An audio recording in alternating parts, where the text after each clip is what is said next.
And welcome back to the Hot Lap. We are looking at BTCC Knockhill. Yep, our yearly annual pilgrimage to Scotland on what is, I think, one of the most exciting tracks.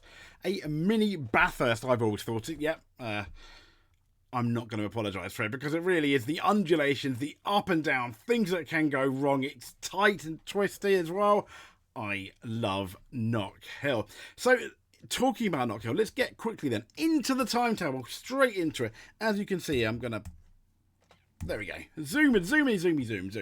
So, the champion... I mean, we've got things like the Legends Elite Car Cup. Obviously, the free practice for the touring cars. We've got the Rocket F4 British Championship back as well. Legend Cars Elite Cup, Porsche Carrera Cup as well. But let's mosey on down to the big day. Qualifying, if you want to know, it is live on YouTube, it is live on TikTok and ITV4. Qualifying for the touring car is 15:20 to 16:15, as in 3:20 to 4:15. The big day, though, the big day for the touring car. Pit lane opens at 11:30, and here we have the touring car race starting at 11:45 at 24. It is. If I just zoom it in a bit, as you can see here, it is 24 laps, which is not bad going, really, is it at all? So moving on from the 24 lap race, that starts at 11:45. We've got our lunch break, the autograph session, if you are there. The second race is on at 20:03 or 14:40, and the final race is at 5. Well, the pit lane opens at 5:05, but the final race is at 17:20.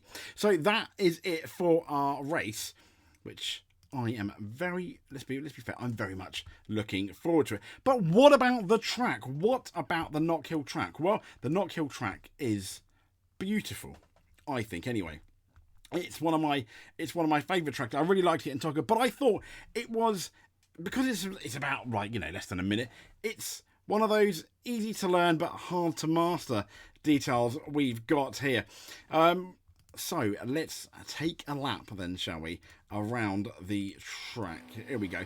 This is it. We're coming up now to, we're just about to start. I'm going to pause here. The first corner, which is called, it's got a weird name. It's called Duffer's Dip, which I like. And then into Leslie's. And just to remind you that you definitely are in Scotland, into McIntyre's here, and then we are coming up to Butcher's, and here, I don't take it very well, to be honest. I completely mess with it, but it is Black Circles Chicane, and then the next corner we've got is Clark's, which I believe is here, and then as you come off Clark's, it's a long turn called Hislop's up to Taylor's Hairpin, arguably a nice overtaking place. It is uphill. You seem to brake later than you think you really can, but depending on what kind of car you're driving, be nice and gentle on the throttle as you come out, especially in the wet. There are puddles just before that,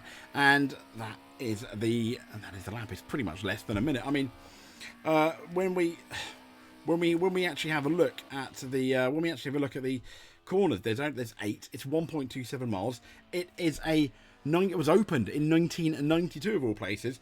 The qualifying lap record is Rory Butcher 2019, 50.451, but the lap record is a 50.876. Ash Sutton, that was in 2020. So its annual visit to Scotland in Fife, that's just north of Edinburgh. And as I said, it opened in it didn't open, but it featured touring cars since 1992. Now, amongst its defining features, as you've seen, they're high curbs, and they do launch the car, particularly that chicane, onto two wheels as you try and find those passing opportunities. And it's occupied a mid-August slot, and it's nearly always in the second half of the season, is our beloved Croft. So that is the racetrack, which I think you should be able to agree with me is simply lovely. But let's get into the drivers, shall we? Let's get into the touring car drivers and how we think they're going to go this weekend. Well, first of all, Mr. Halstead, it's going to be interesting because it's quite a short track. He's normally qualified at the back, but let's see how close he can get to not qualifying at the back. And this is a track where people do make mistakes. So I definitely think, once again, points are on for everyone, including Nick. So second to last though in the championship, sadly, is Scott Sumpton. Yeah, he needs to do well as well, doesn't he? I mean, I just hope it's not a fight between him and Nick and who finishes last. Nick's on 3 points. He's on 10. Need to do more. But the man who's just recently had a birthday, this guy here. If I can find him. Yeah, here he is. His name is Dowell DeLeon. Or Dowell DeLeon. He's just had his birthday. He's third from last. As I've said, I've kind of been a little bit underwhelmed by him, really, if I'm honest. Could do better. So, I mean, yeah, definitely. So can this guy here. I think this guy here can do a lot better. I thought he would have a better season. He's in a really good car, Napa Racing UK, a car that should be at the top, and he's all the way down on 18th. Points again could be there, and another guy that I was hoping for a bit more, Bobby Thompson, but no. I mean, he's got the cool beard, he's got the cool look. He looks like an aged Michael J. Fox, but he's going to have to go more than 88 miles. I'm sorry. He's going to have to go more than 88 miles per hour to come good at Croft, and let's hope he does. Chris Smiley is next. Once again, yeah. I just hope he's smiling. I can't. There's too many. But I do hope he's smiling at the end of it. So from Chris Smiley to Ronan Pearson. I mean, he looks like an Iceman, like Kimi Räikkönen, doesn't he? A finished super driver, with the cool blonde hair and the cool beard. But he's 15th in the chat. He scored 71. He scored 71 points. Podium potentially. I mean, he's in the same team as Tom Ingram. Come on, Andrew Watson. Andrew Watson is up next. He is Andrew. If you wanted to know, he is currently 14th in the championship on 78 points. Yeah, once again, anyone here can score points. It won't really get too interesting until we get into the top 10. But yeah, anyway, anyone here can score points. Next up is Mikey Doble, and I think Mikey could score points as well. He's in the Vauxhall Astra. I can't help but feel it's if you're not in the Toyotas, you're not in the Hyundais, the BMWs or the Fords, you might be potentially struggling because, yeah.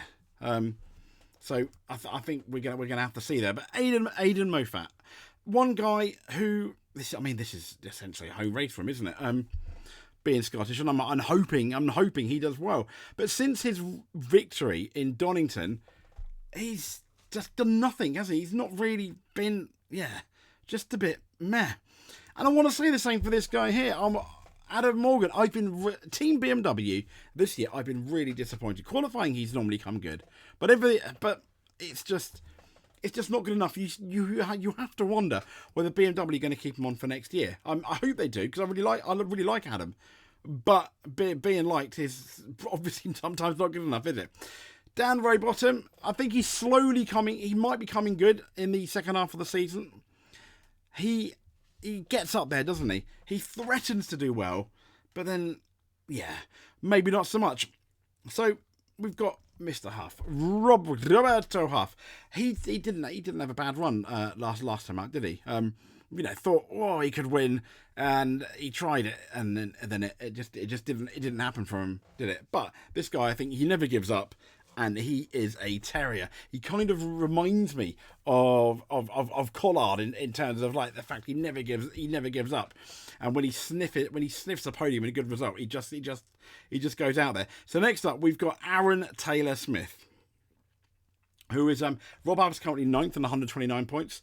This guy here, I think, bearing in mind the car he's in, I think he's done really well. I think he's not done too bad at all. He's 130 points on 130.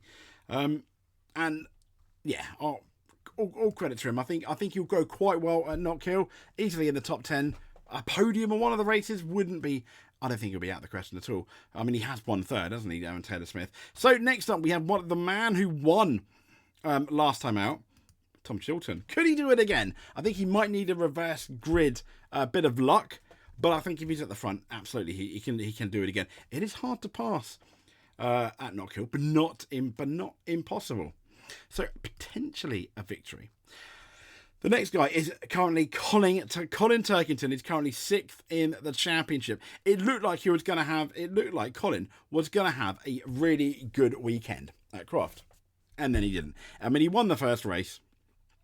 He's on 178 points and then not so good, really. And I'm starting to wonder, with Jake Hill on 232, Colin on 178, at what point they're going to be talking about team orders. Hopefully, I really hope not at Knockhill, but you never know.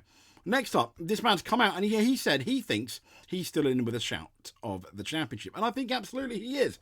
Josh Cook on 192.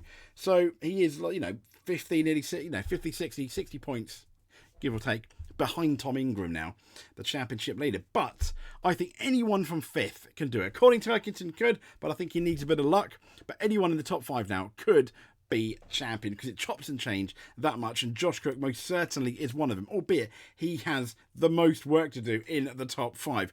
Another guy who's got quite a lot of work to do, but not as much as you think, is this. He's starting to come good, isn't he? Dan Camish. He's been my dark horse for the year. Fingers crossed. Come on, Dan. Come on, make it a run. And he's close enough to Ash Sutton, who is on 225 points. Dan Camish is on 212. That team orders is not going to be a thing at the moment, is it? So Ash is most certainly, I think, going to have to look over his shoulder. But this guy has been mesmerising in qualifying. Had a bit of an average Croft, and he's only got 1 win to his name, which is absolutely crazy. But with that 1 win, he's still 3rd in the championship and still there. The guy that did not have, he had a really good first half of the year. Second quarter, I want to say, of the year. Did Jake Hill 232 points, 5 wins. He's won the most. And he's within 21 or whatever points of Tom Ingram. So I think he can do really well. Could he be a championship favourite? Well, all he's got to do is replicate the first half of the year. And I think he's there.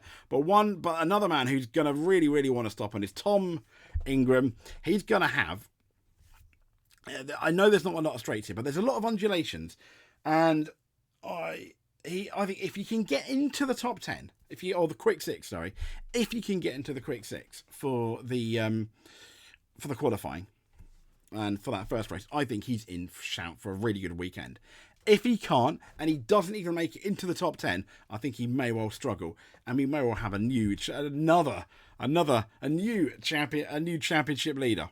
But I think it's going to be interesting, and I'm really, really looking forward.